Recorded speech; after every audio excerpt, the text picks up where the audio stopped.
In other news, this week marks the 10th anniversary of the Bozeman explosion.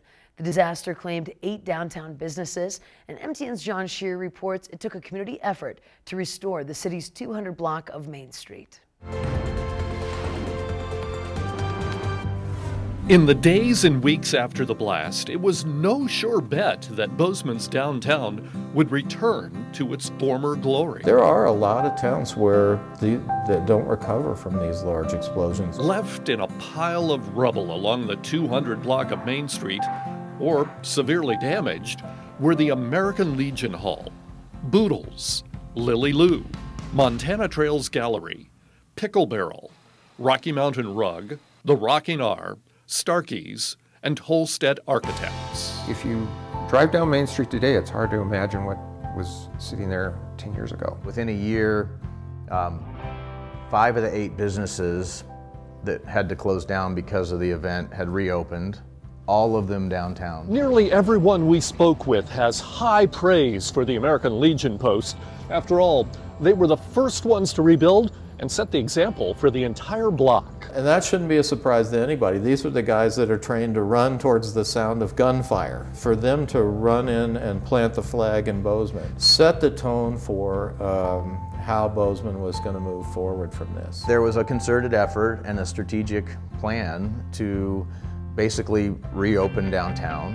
We'll always have that vibe and that sort of heartbeat of a great local downtown where people just are driven to. Northwestern Energy paid for television ads, but business owners credit the people of Bozeman with powering the comeback starting on day one. We didn't even have to ask, and there was flatbeds of plywood showing up. Before nightfall, every window was boarded up and secured. It became a team effort for the people of Bozeman as people showed up and brought food. It brings people together and you create a stronger bond.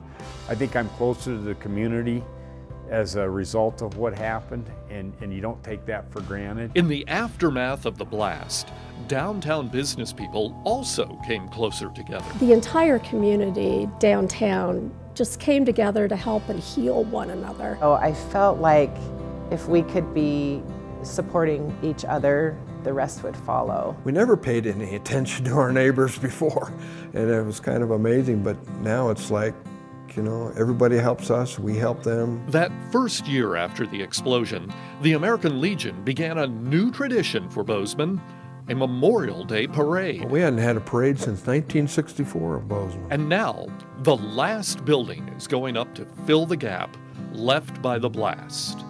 That's something even the newest business owner on the block is happy to see. Everyone's really excited to see it done and finally have those 2 spaces built back up. I was very impressed with the first responders. To a person, there is praise for law enforcement, all the fire departments that responded, even the municipal workers and Northwestern Energy crews who stepped up after the explosion. And even with the loss, to be a part of that team, you know, everybody should be proud on the way we served the community that day. While some may have questioned the future of the downtown after the explosion, Chris Nauman never wavered.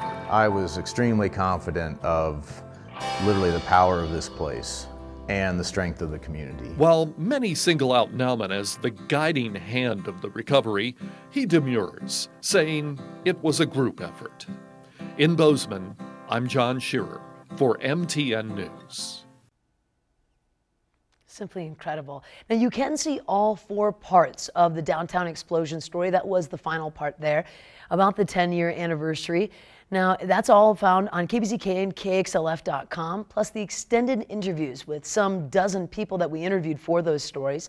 That will air Sunday at 6:30 in the morning on KBZK and KXLF. You can also see some of those interviews for this week's edition of Face the State. And thank you so much to John Shear for all of his work on that. Right